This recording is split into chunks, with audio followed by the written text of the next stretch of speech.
सच बोलने वाली बहू। देखो ममता, मैं आज ऑफिस जाने के मूड में नहीं हूँ। किसी का फोन आया ऑफिस से तो बोल देना कि मैं घर पर नहीं हूँ, किसी जरूरी काम से गांव गया हूँ। ठीक है, मैं चला सुने, बाकी मैं संभाल लूंगा। ममता बेचारी, जैसा नाम वैसा ही नेचर।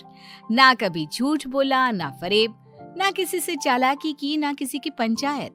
सुन लेती है पति की बात और फिर कुछ देर बाद फोन आता है।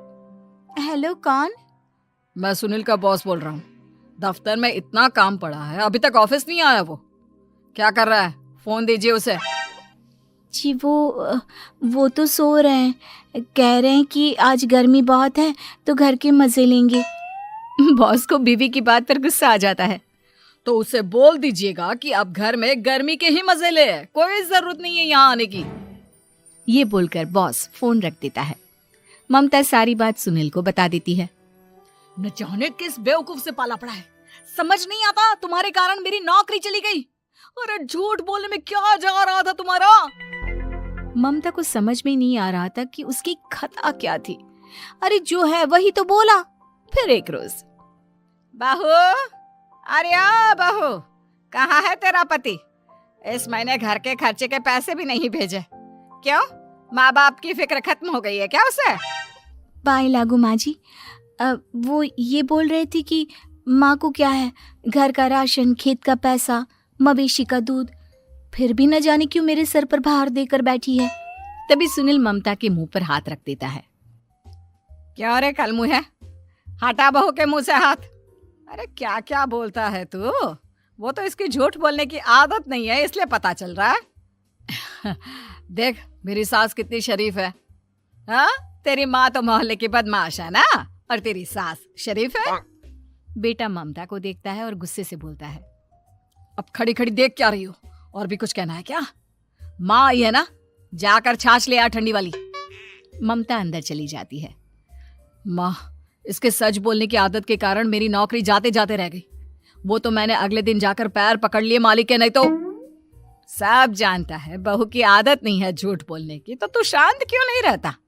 क्यों उसे झूठ बोलने को बोलता है? फिर एक रोज, बहू जा अपनी पड़ोसन के पास और उससे बोल कि वो लाल वाली साड़ी जो उसने नए साल की पार्टी में पहनी थी, तुझे वो चाहिए। ना माँ जी, मुझे नहीं चाहिए। वैसे भी कल जिस शादी में जाना है ना, वहाँ के लिए तो मेरे पास काली साड़ी है।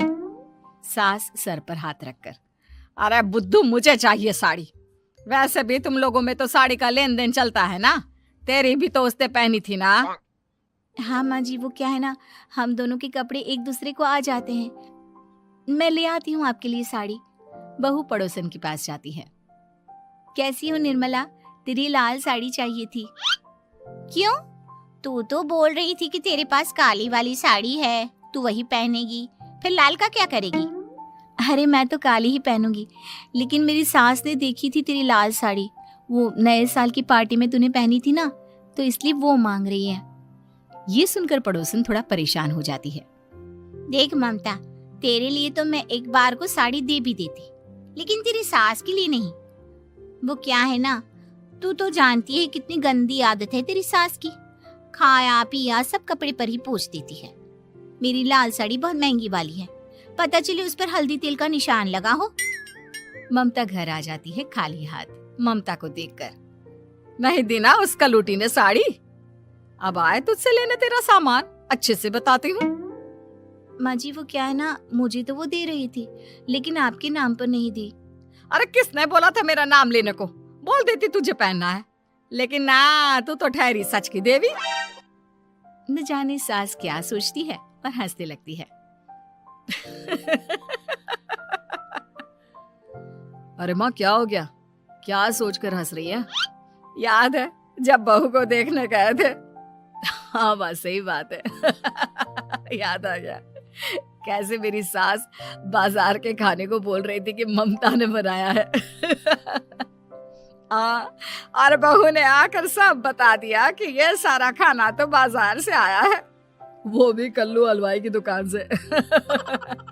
ममता दोनों की बात सुन रही थी। हाँ माँ जी, वो कल्लू हलवाई का ही था। मुझे तो आज तक पता नहीं चला कि माँ ने क्यों कहा कि मैंने बनाया है। खैर, मैं तैयार होती हूँ, शादी में जाना है ना।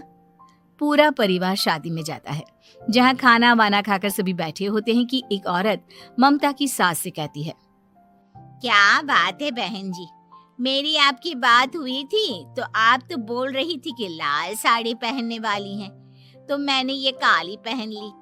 पता होता कि आप लाल नहीं पहन रही हैं तो मैं ही अपनी लाल पहनाती। अच्छा जी, तो इसलिए पूछा जा रहा था। अरे इतनी साड़ियां हैं कि क्या बताऊं। मैंने सोचा तो था, पर ये सामने दिख गई तो यही पहन लिया। अच्छा, मेरी तो तैयारी काफी दिन से चल रही थी, फिर भी आज ऐसा लग रहा है कि ठीक से तैयार नहीं हुई मैं। तभी आ जाती है हमारी सच्ची बहू, ममता बहू। आंटी जी, वो क्या है ना, पड़ोसन की लाल साड़ी माँ जी को पहननी थी, लेकिन आप तो जानती है माँ जी की आदत, सारा खाया पिया कपड़ों पर ही पोंछ देती है, तो उसने साड़ी देने से ना ऐन वक्त पर मना कर दिया, तो अब इन्होंने ना मेरी साड़ी पहनी है। औरत ममता की सास को घूरती है, अरे मांग कर ही साड़ी पहननी थी क्या? हम जैसे तो खुद की ही साड़ी पहनते हैं, चलो चलते हैं। सास का गुस्सा अब ममता पर फूट पड़ता है। अरे क्या जरूरत थी ये बात सबसे कहने की? अरे घर की इज्जत का कोई ख्याल है कि नहीं तुझे? हाँ, मैंने क्या बोल दिया माँ जी? मुझे क्यों डांट रही है? मेरी गलती क्या है? ममता को रोता देख सुनील आ जाता है। अरे माँ, क्या हो गया? पता है ना शादी का माहौल है। सास सारी बात बेटे को बता देती है। देख रहा है तेरी बहू का हाल। अरे इस लड़की को तो ये भी नहीं पता कि कब कहाँ क्या कैसे बोलना है। अरे लेकर जा इसे यहाँ से। सभी घर आ जाते हैं। सास का मुंह तो फूला ही रहता है कि एक दिन। चलो बेटा, बहुत दिन तुम लोगों के साथ रह ली, अब चलो। वैसे भी ऐसी बहू के साथ समय कैसे कटे, जो ना झूठ बोलती है ना लोगों की चुगली करती है। अरे गांव में ही ठीक हूँ मैं, कम से कम 4 घर की खबर तो मिलती रहती है, वो भी मसाला डालकर। कैसी बात कर रही है माँ? अभी तो आई है, रह जाना, कितना अच्छा लगता है तेरे रहने से घर। तभी ममता आ जाती है। अच्छा लगता है, लेकिन आप तो बोल रहे थे कि न जाने कब तक रुकेगी, जाने का नाम ही नहीं ले रही। जाए तो कम से कम घर में थोड़ा सा फ्री सा तो फील करूं, यही बोल रहे थे कल माँ जी आपके लिए। सास बेटे को देखती है, लेकिन क्या कहती बेचारी, जब अपना ही सिक्का खोटा हो। चली जाती है चुपचाप गांव। फिर एक रोज घर की घंटी बजती है। सामने खड़ा होता है सुनील का बॉस। सुनील है क्या घर में? वो क्या ना, मैं यहाँ से गुजर रहा था तो सोचा थोड़ा ऑफिस का काम डिस्कस कर लूं। ममता कुछ कहती कि तभी वहां सुनील आ जाता है। अरे बॉस, आप आइए आइए। क्या बात है, घर तो बहुत सुंदर है। वैसे भाभी जी, आपकी खूब बातें सुनी है कि आप कभी झूठ नहीं बोलती। ये तो पता नहीं, लेकिन हमेशा सिर्फ कुछ न कुछ ऐसा बोल देती हूँ जिससे परेशानी हो जाती है। मैं ऐसा नहीं चाहती, लेकिन क्या करूँ। खैर, बॉस कुछ देर रुकता है, काम की बात होती है। ममता के साथ सब चाय पीते हैं और जैसे ही बॉस जाने को मुड़ता है कि क्या जी, कितने नेक इंसान है, फालतू ही आप खड़ूस और निकम्मा बोलते हैं इन बॉस को। अब क्या, बॉस के कान तक खुद के लिए अनमोल वचन पड़ जाते हैं। और फिर ओह, तो ये बात है। और क्या कहता है ये? अरे बॉस, आप भी किसकी बात पर विश्वास कर रहे हैं? अरे इससे तो ये भी नहीं पता कि आलू प्याज कहाँ रखा है। अरे ये क्या जाने क्या बोलना है क्या नहीं बोलना है। मतलब जो मुंह में आ रहा है बोले जा रहा है। भाभी जी, आप बताइए। नहीं बॉस, लग रहा है कि कुछ गलत बोल गई मैं। वैसे ये सिर्फ इतना ही बोलते हैं कि आप में कोई टैलेंट है ही नहीं, आपकी नौकरी इन्हीं के कारण तो बची हुई है। अरे बस कर ले अम्मा, अब क्या करवा कर मानेगी, बड़ी मुश्किल से तो नौकरी बची थी मेरी। सही कहा, बची थी, लेकिन अब निकल गई। तेरे टैलेंट के भरोसे चल रही है ना मेरी नौकरी, अब देख तू। अच्छा, तो आप भी यही मानते हैं? वैसे ये बात तो है, सुनील काफी टैलेंटेड है। बॉस चला जाता है।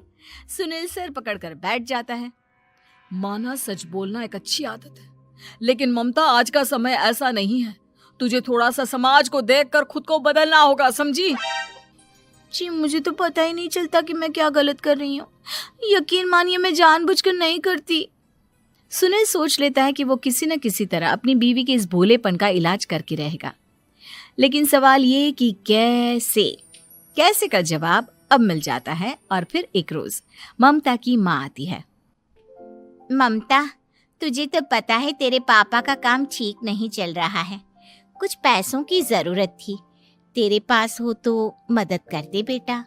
ममता माँ को घर खर्चे से बचाए पैसे दे देती है। पैसे देने के बाद सुनील आ जाता है। अरे सासू माँ, आज यहाँ कैसे आना हुआ? नहीं बेटा, वो ममता की याद आ रही थी ना तो आ गई। वो क्या है ना, पता है पापा का काम ठीक नहीं चल रहा है तो माँ कुछ पैसे लेने आई थी। क्यों? यहाँ क्या पैसे का पेड़ उगा है? अरे कौन सी माँ अपनी बेटी के ससुराल का खाती है? कोई जरूरत नहीं है पैसे देने की। वापस कर दो माँ जी पैसे और निकलो यहाँ से। आगे से यहाँ पैसे लेने नहीं आना। सुनील ये बोलकर निकल जाता है। उसके जाने के बाद, बेटा ममता, तूने मेरी बेइज्जती कराने के लिए यहाँ बुलाया था क्या? अरे छोटा सा झूठ बोल देती तो तेरी माँ की इज्जत बच जाती, लेकिन चलती हूँ मैं। सास बाहर जाकर बाहर खड़े सुनील से कहती है, तेरे कहने पर बेटा हमने ये नाटक तो खेल लिया, लेकिन उसका क्या असर होता है ये नहीं पता। थोड़ी देर बाद सुनील घर आता है। देखिए, मुझे मेरी गलती का एहसास हो गया है। मैं समझ गई हूँ कि सच कितना सच होता है और उसकी कीमत आज के समय में बहुत बड़ी है। माफ करना, मैं आज से सच कभी नहीं बोलूंगी। क्या? कभी नहीं?